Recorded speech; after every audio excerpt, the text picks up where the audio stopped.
أعوذ بالله من الشيطان الرجيم.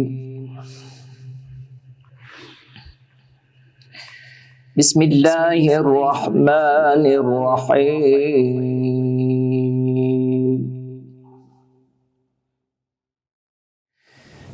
إنا أرسلنا نوحا إلى قومه أن أنذر قومك من قبل أن يأتيهم عذاب أليم.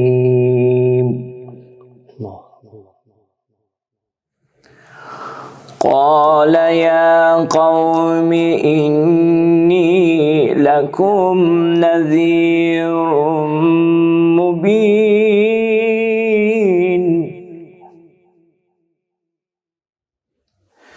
أن اعبدوا الله واتقوه وأطيعون.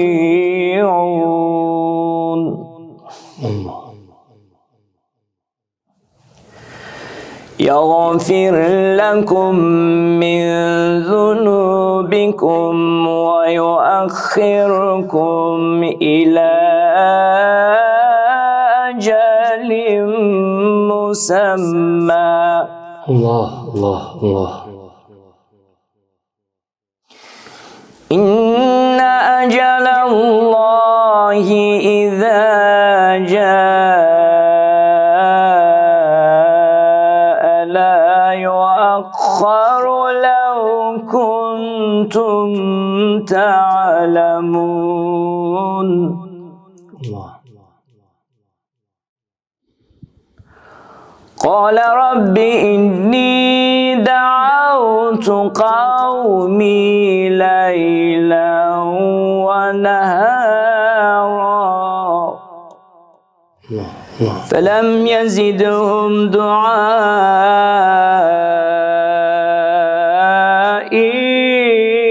إلا فرارا. صدق الله العلي العظيم. Allahümme salli ala Muhammed ve ali Muhammed. Bağışlayan ve mehriban uca Allah'ın adıyla. Allah'ın salavat-ı selamı olsun Peyğəmbərimiz ve onun pak ailesine. Salamlayıram əziz izləyicilərimiz sizi Kur'an ve şübhələr verilişində. Yine siz əzizlərin xidmətinizdəyik əziz ruhanimiz Hacı Elnur Xudaverdiyev ile birlikte. İsterdim Hacı da salamlaşsın ve mövzumuza başlayaq inşallah. Bismillahirrahmanirrahim. Mən də öz növbəmdə əziz və dəyərli izləyicilərimizi salamlayıram inşallah. Allah hər birimizi bu yolda müvəffəq eləsin inşallah. Bəli, əziz hacımız, biz keçən verilişimizdə Həzrəti Nuh əleyhissalamın tufanı haqqında danışırdıq ki, Həzrəti Nuh əleyhissalam və onun tufanı və orada olan hadisələr başqa kitablarda necə xatırladılır və Qur'an-ı Kərimdə necə xatırladılır. Başqa kitablarda Nuhun tufanı bir nağıl kimi xatırladılır. İnsanlar da istəsələr də oradan bir ibrət alarlar, o ibrəti ala bilməzlər gərək. Hardasa onu bir nəysə xatırladan ola. Amma Qur'an-ı Kərimdə ki, öncə tilavət etdiniz, Allah nəfəsinizə bərəkət versin. Nuh surəsindən İnna ərsəlna Nuhən ilə qavmi buyurur uca Allahımız ki, biz Nuhu öz qövmünə göndərdik ki, ənzir qavmək, qorxud, onları hidayət elə, onları doğru yola yönəld. Min qablə ən yətiyəhum əzəbun əlim. Nə qədər onlara ağır əzab gəlməyib, şiddətli bir əzab gəlməyib, onları sən qorxud. Fikir verirsən, yalnız bu hadisəni uca yaradanımız kitabımızda insanların hidayəti üçün xatırladır. Evet. Ki insanlar baxsınlar, oradan nəsə bir nəticələr əldə eləsinlər. Ayələri adam baxdıqca Allah köməyiniz olsun ki, gözəl bir yerdə seçmişsiniz tilavət etmək üçün. Ən-i'budullah vəttəquh və ətiyun. Allaha ibadət eləyin. Qorxun Allahdan və ətiyun və ona itaət eləyin, onun sözlərinə tabi olun. Həzrəti Nuh isə deyir, İlahi Pərverdigara, mən nə qədər bunları dəvət eləyirəm, mənim dəvətimdən bunlar yalnız qaçırlar. Evet. Fikir verirsiniz, yalnız və yalnız Qur'anın sözləri Nuhun hadisəsində. Nuhun hadisəsi bizdən gör neçə min il öncə olub. Bizim nəyimizə lazımdır Nuhun hadisəsi? Elə deyir. Amma bu hadisə nə üçündür? Bu hadisə onun üçündür ki, biz bu hadisədən bizim də başımıza gəlməsin deyibən, biz o elə bəlalara düçar olmayaq deyibən, biz Həzrəti Nuhun bizi dəvət etdiyi sözlərin dalıcan gedək. Peyğəmbərimizin bizi dəvət etdiyi sözün dalıcan gedək. Keçən dəfə bir əzizimiz vardı, böyük bir dahi bir insan vardı, onun sözlərini danışırdı. İnsanı bir maşına bənzətmişdi. İnsanı bir maşına bənzətmişdi. Hətta o maşındakı balaca güzgülər var. Deyirdi, eyni ilə insanın daima arxanı görsədən bir güzgüləri olmalıdır. O da ibrətdir. İnsan ibrətlərdən nəticə almasıdır. Evet. Bu Qur'an-ı Kərimin sözləridir. İstərdim inşallah sizin fikrinizi bu haqda belə inşallah. Allah sizə əziz eləsin. Çox gözəl vurğuladınız. Biz keçən bəhsimizdə Tövratın Nuh peyğəmbərin tufanı barəsində olan əhvalatın yazdıqları biz əziz izləyicilərimizin nəzərinə çatdırdıq inşallah. Təbiidir ki, Qur'an-ı Kərimə baxanda isə Allahın dediyi fərqliləri siz işarə vurdunuz, çox işarə vurdunuz. Qur'an-ı Kərimə baxanda görürük ki, tam fərqlilik var. Yəni yerlə göy qədər fərq var. Qur'an-ı Kərim Nuh peyğəmbərin əhvalatını insanlara niyə çatdırır? Bu bir sözdür. Allah niyə keçmişi bir hadisəni bizlərə təzədən canlandırır? Burada bir mesajlar var. Və Qur'anda gəlmiş Həzrət Nuh peyğəmbərin hər bir əhvalatın sətirlərində mesajlar var. Mesajlar var. Və Qur'an-ı Kərim o tarixi məsələlər deyirsiniz. Məsələn, keçmişi, gələcəyin istəyirsənsə qusursuz olsun, sən keçmişdən dərs almalısan.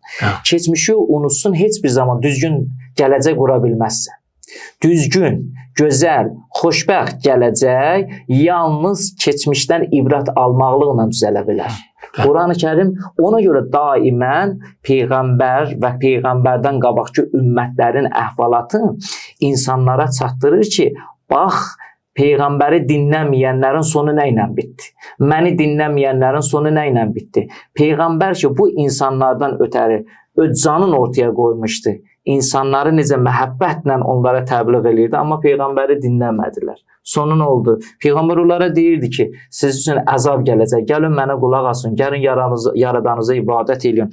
Ayədə ki, oxudum, ən ibudullah və təquhu və ətiun, Allahdan ibadət eləyin, Allahdan qorxun və ona itaət eləyin, yəğfir ləkum, Allah sizin günahınızı bağışlayar, min zunubikum, günahınızdan keçər və yuaxirikum ilə əcəlin musamma və ilə axır. Bu Allahın və peyğəmbərin ümmətə qarşı, insanlara qarşı olan sevgisi, şəfqətidir. Quran-ı Kərim bu cürünə bizə anladır.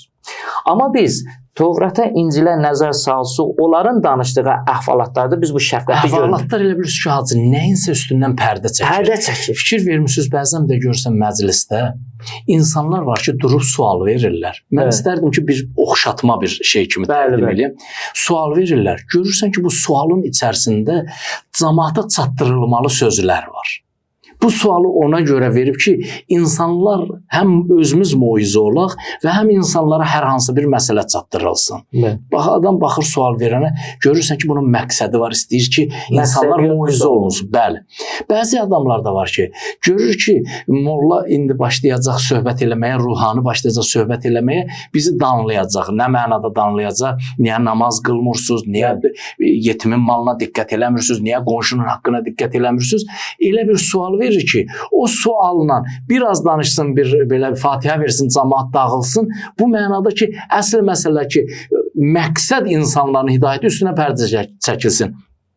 Sual verir, əziz ruhanimiz, Axund Molla, İmam Hüseynin atının adı nə olub?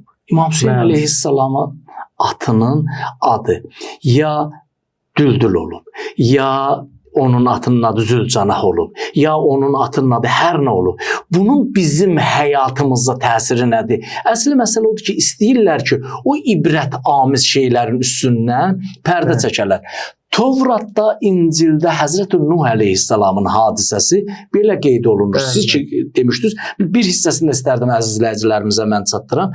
Orada belə qeyd olunur ki, Həzrəti Nuh insanlara dedi və insanların bəziləri onun sözünə qulaq asmadı və hətta bəzi yerlərdə mən görmüşəm ki, Nuh əleyhissalama əlin suda yuyanda bir balıq gəldi, işarə elədi. Nuhun adını orada başqa bir adla qeyd edir ki, insanlara bəla gələcək və bu getdi gəmi düzəltdi.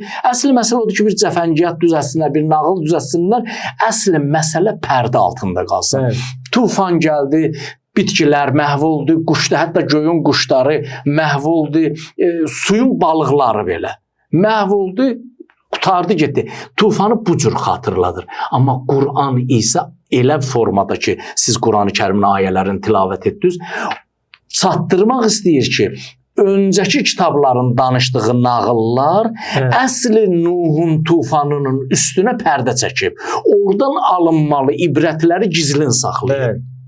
Hətta orada məsələn bir ayədə siz fikir verirsiniz, Həzrət Nuh peyğəmbərin əhvalatında oğlunun və xanımının peyğəmbəri dinləmədilər, peyğəmbərə qarşı çıxdılar. Siz baxsınız, qətiyyən Tövratda ona işarə olunmayıb ki, onların öz günahının ucbatından onlar gəmidən kənarda qaldılar, tufanda qərq oldular, aradan getdilər.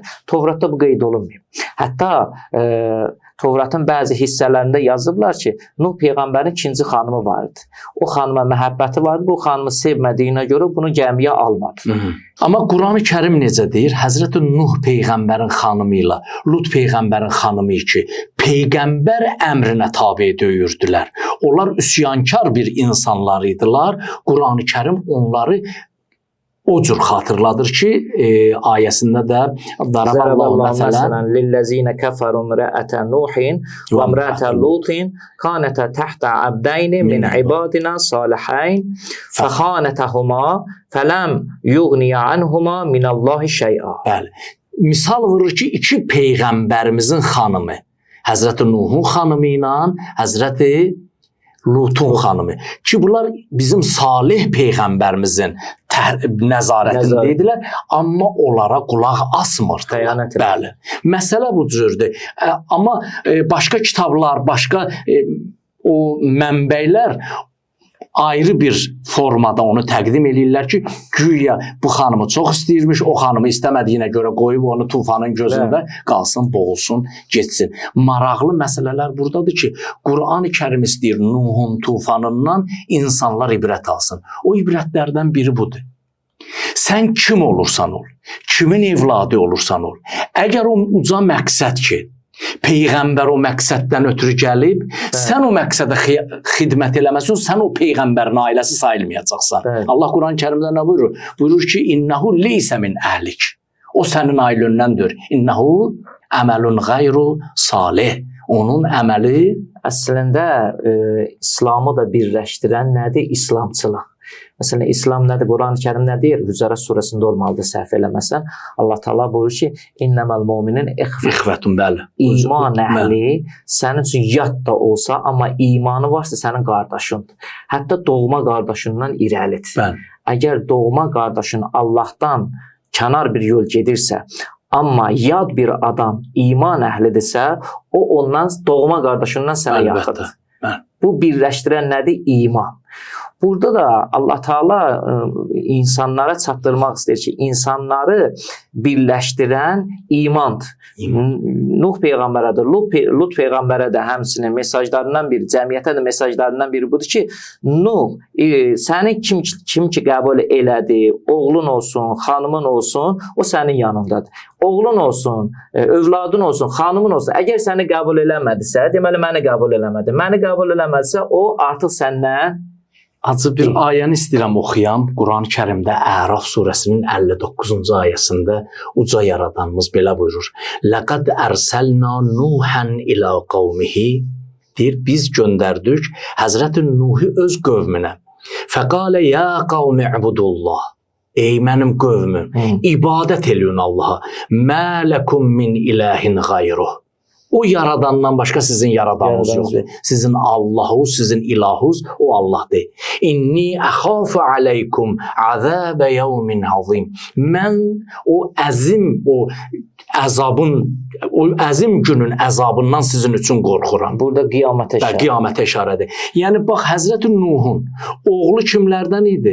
Atasının dəvətini qəbul eləməyənlərdən. Bəzi insanlar düşünürlər ki, mən filan kəsin oğluyam, mən seyidəm, peyğəmbər evladıyam, mənə nəsə orada bir şans olacaq. Əgər sən peyğəmbər evladı olsun belə ki, Nuhun evladı onun peyğəmbərin evladıdır. Amma eyni missiyaya, eyni məqsədə xidmət eləmirdi deyibən qərq olanlardan oldu. Və Allah birbaşa onun peyğəmbərlə olan bağında qıldı. Buyur ki, innəhu leysə min əhlik. O sənin ailöndəndir. Yəni onun ailə hüququnda belə əlindən aldı. Bəli, ailə hüququnda əlindən aldı. Həmçinin xanımı belə ki, siz ayəsini oxudunuz. Və ikinci məsələ ki, Qur'an-ı Kərim o ibrətlərə işarə eləyib və başqa kitablar ki, o ibrətlərin üstündən pərdə çəkib nağıl formasında təqdim eləməklə Qur'an-ı Kərim o ibrətləri bizlərə açıqlayır. Həzrəti Nuhun oğluna Nuh buyurdu ki, gəlbin gəmiyə, dedi ki, niyə? Dedi ki, tufandır, bütün ərazini tutacaqsan, boğulacaqsan. Dedi, getdi, çıxdı bir dağın başına, dedi ki, bura çatmaz. Bura çatmaz və tufan gəldi, oranı da tutdu. Bu məsələ təbii ki, bir hadisədir. Amma insanlara çatdırılmalı olan məsələ nədir burada? İnsan Allahın əzabından harda olursan ol. Əgər Allah bir adama nəzərdə tutubsa, bir ümmətə, bir şəxsə, bir fərdə nəzərdə tutubsa əzab, məsələn Quranın bir ayəsi var. Tu'izzu mən təşə, tudillu mən təşə, biyədikəl xeyr. Allah kimisə iradə eləyibsə izzət versin, qalxızsın, heç bir şəxs onu yıxa bilməz. Allah kimisə məhvin istəyirsə, məhv eləyəcəksə və bunu nəzərə alıbsa və bunu iradə eləyirsə, heç bir şey onun Allahın iradəsini qıla bilməz. Çünki Allah belə istəyir. İndi Allah Teala o mesajı xanımına da çatdırdı, ümmətə də çatdırdı peyğəmbərin vasitəsilə, hətta oğluna da çatdırdı. Peyğəmbər də peyğəmbər olaraq xanımına və oğlunu Kənana çatdırdı ki, Allah deyir ki, sən bu əzabdan qaça bilməyəcəksən. Oğul, gəl min bu gəmiyə, yoxsa məhv olacaqsan, yoxsa bu tufanın arasında qərq olub aladan gedəcəksən. Oğul ataya nə dedi? Sizin o cünə ki, işarə elədiniz. Oğul ataya dedi ki, tufan gəlmir, seldir də, sudur da, bu dağa ki çatmayacaq. Və dağa istədi qalxa. İndi burada neçə sözlər yazıblar ki, bu dağın yuxarısına qalxmağı nəzərdə tutmuşdu ki, dağın yuxarısına qalxacaq. Məsələn, Tövratda yazırlar ki, dağımının sonraki bəhslərimizə xırdalığım deyəcək. Amma deyir, o dağa qalxa bilmədi. Elə bir güclü tufan gəldi ki, o elə müəyyən bir dağın ətəyində məhv oldu. O tufan onu öz ovucuna aldı, qucağına aldı, məhv elədi, aradan apardı. Bəli, əgər həqiqətən Allahın əzabı gələcəksə və heç bir güc, heç bir qüdrət ondan qaça bilməz. Bu Nuh peyğəmbərin əhvalatının üzərində bütün bəşəriyyətə olan bir mesajdır. Ya Lut peyğəmbər, ya İbrahim peyğəmbərin ki, biz əhvalatlarını danışırıq. Bunlar hamısı bəşəriyyətə, gələcək nəsillərə, İslam peyğəmbərindən sonra mesajlardılar ki, insanlar, insanın xoşbəxtçiliyi, gələcək nəslin xoşbəxtçiliyi Yaradanın yolundadır, Yaradanın itaətindədir. Yaradanın itaətindən əgər bir ümmət çıxarsa və bir ümmət Yaradana arxa çevirərsə, bir ümmət Yaradana arxa çevirib və günahların içərisində qərq olarsa, əmin olsun ki, bir əzab gələcək. İndi o əzab, o lənət nə formada gələcək? Tufanla gələcək, küləklə gələcək. Hər hansı bir vasitə ilə o əzab gələcəksə, deməli, gəlməlidir və insanları, o lənətlənmiş insanlar oradan getmir. Bu keçmişə də aiddir, bu gələcəyə də aid. Əsli məsələ budur ki, bəli, Həzrəti Nuhun evladının məsələsi ki, insanlar fikirləşməsinlər ki, ilahi əzab varsa, biz hər hansısa bir maddi şeylərə arxalanmaqla o ilahi əzabdan qurtara bilərik. Əsli məsələ bizim ilahi əzabdan qurtarmağımızın yolu uca Yaradana sığınmağımızdır. Hər halda, bütün çətinliklərdə biz uca Yaradanımıza... Siz xatırladınız, elə bir zamanlar bəzi dinimiz əlbəttə qəbul eləmir. Bəzi astronomlar və yaxud da nəyə baxanlar, bilməm, harasından çıxartdılar. o elmi nöqtələri cəmiyyətə çatdırırlar ki, əvvələn deyirlər ki, 2002-də dünya partlayacaq. Sonra deyirlər 2010-cu ildə dünya məhv olacaq. Sonra deyirlər 2012-ci ildə dünya məhv olacaq. Sonra qalır 2020-ci ildə dünya məhv olacaq və təbii ki, insanlar buna inanırdılar. İnsanlar hazırlıq görürdülər. Bəziləri bugünkü gündə də dünyanın bəzi yerlərində, Avropada o əzabdan, qaçınmaqdan ötəri yerin altında bunkirlər, müəyyən yerlər düzəldiblər ki, amanda qalmaqdan ötəri. Əgər elə bir əzab, bəla gələndə onlar sağ qalsınlar. Hətta o haqda çoxlu filmlər də çəkilib. Mən neçəsini müşahidə eləmişəm. Bunlar real filmlərin. Həyatın real hadisələri. Amma insanlar, uca yaradanımız Qurani Kərimdə bizlərə bu hadisədən çatdırmaq istədiyi budur ki, belə hadisələr olanda mənə sığınmalısınız. Dağa, daşa, bunkerə, gəmiyə sığınmaq sizi nicat verməyəcək. Əbabil əhvalatında bildiniz, Əbabil quşları ki gəldi, həmən sahədə olanların hamısının dırnaqlarında, caynaqlarında olan o daşları atdılar. Onları hamısını məhv elədilər. Bir nəfərə Allahın iradəsi bu oldu ki, bir nəfər o dəstədən qayıtdı dala. Qayıtda olmuş, baş vermiş hadisəni orada danışandan sonra bir dənə də Allah təala o quşu qaytardı. O əhvalatı danışandan sonra o quş caynağından o daşı atdı, onu da orada neynədi? Öldürdü. Məhv elədi. Yəni Allah ona şans vermiş ki, əhvalatı danışıb bitirəndən sonra onu da Allah təala. İnsanlar bilməlidirlər ki, biz hər halda uca yaradana sığınmalıyıq. Bəli. Bununla da inşallah biz bu məsələni tamamlayırıq, amma mən istərdim burada gələcək bəhsimizdə biz ən böyük şübhələrdən biri də budur ki, Nuh əleyhissalamın tufanı bütün yer kürrəsini əhatə eləmişdi, ya Həzrəti Nuh əleyhissalamın yaşadığı bölgəyə aid idi. Bunun haqqında Qurani Kərimin özündən, ayələrindən gətirilən dəlillər var ki, bütün yer kürrəsini tutmuşdu və ayələr gətirirlər ki, ayələrlə sübut edirlər ki, yox olduğu ərazini tutmuşdu və bəziləri alimlər, dünyəvi alimlər, o alimlər ki, yazardılar, onların özlərinin fikirləri var. Dəlillər gətirirlər ki, yer kürrəsinin bütövlüyü ilə o deyilən dərəcədə, Tövratda deyilən dərəcədə ki, ən böyük qüllədən də 7 metrə hündürə qalxmışdı su. O dərəcəyə gedib çatması üçün nə qədər su lazımdır ki, biz inşallah gələn verilişimizdə bu şübhə haqqında danışacaq ki, Həzrəti Nuh əleyhissalamın tufanı bütün dünyanı tutmuşdumu, ya yox. Burada inşallah verilişimizi tamamlayırıq. Uca yaradanımızdan istəyimiz budur ki, Allah bizi daima Quran və Əhl-i xidmətində qərar versin. Allah amanında gələn verilişlərədək.